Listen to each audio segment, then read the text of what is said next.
Over time, extra کام اور وہی کم تنخواہ، کوئی پوچھنے والا جو نہیں، ملک چھوڑ کر باہر چلے جانا ہے۔ پاکستان میں ڈگری تو ملتی ہے مگر نوکری نہیں ملتی۔ یہ ایک کڑوا سچ ہے کہ ہر سال پاکستان کی یونیورسٹی سے ہزاروں نوجوان پاس آؤٹ ہو رہے ہیں، لیکن ان سب کا پہلا خواب اور پہلا فیصلہ یہی ہوتا ہے کہ ملک چھوڑ کر باہر چلے جانا ہے۔ سب سے بڑی وجہ ملک میں روزگار کے مواقع سکڑتے جا رہے ہیں، معیشت غیر یقینی ہے، امن و امان کی صورتحال بدتر ہے اور حکومت کی پالیسیوں میں اتنی کمزوری کہ نوجوانوں کو اپنا مستقبل یہاں محفوظ نظر ہی نہیں آتا۔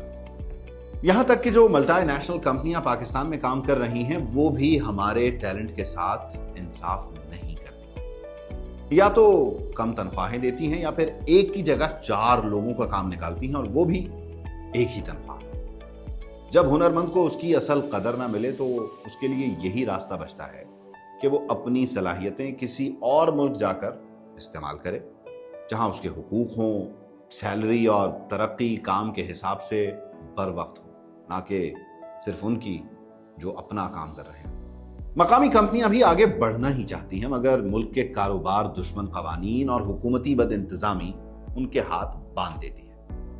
بجائے کہ وہ نئی انویسٹمنٹ کریں یا زیادہ لوگوں کو روزگار دیں، وہ بھی سکڑتی ہیں اور یوں جاب مارکیٹ مزید تنگ ہو جاتی ہے، اور جو نوکریاں کر رہے ہوتے ہیں ان کا استحصال شروع ہوتا ہے۔ ڈیمانڈ اینڈ سپلائی کا بیلنس آؤٹ ہو جاتا ہے، اوور ٹائم، ایکسٹرا کام اور وہی کم تنخواہ، کوئی پوچھنے والا جو نہیں ہے۔ یہی ہے وہ عمل جو برین ڈرین کہلاتا ہے، یعنی ذہانت، صلاحیت اور ہنر کا اپنے ہی ملک سے باہر چلے جانا۔ اکثر یہ دلیل دی جاتی ہے کہ بیرون ملک بسنے والے پاکستانی اربوں ڈالر کی ترسیلات بھیجتے ہیں جو ملکی معیشت کے لیے ریڑھ کی ہڈی کی حیثیت رکھتی ہے۔ یہ بات اپنی جگہ درست ہے، مگر سوال یہ بھی تو اٹھتا ہے کہ آخر کب تک ہم اپنے بہترین دماغ اور ہنرمند افرادی قوت کو صرف برآمد ہی کرتے رہیں گے؟ آخر کب تک دنیا ان سے فائدہ اٹھاتی رہے گی اور پاکستان خود اپنے ہی نوجوانوں کی صلاحیتوں سے محروم رہے گا؟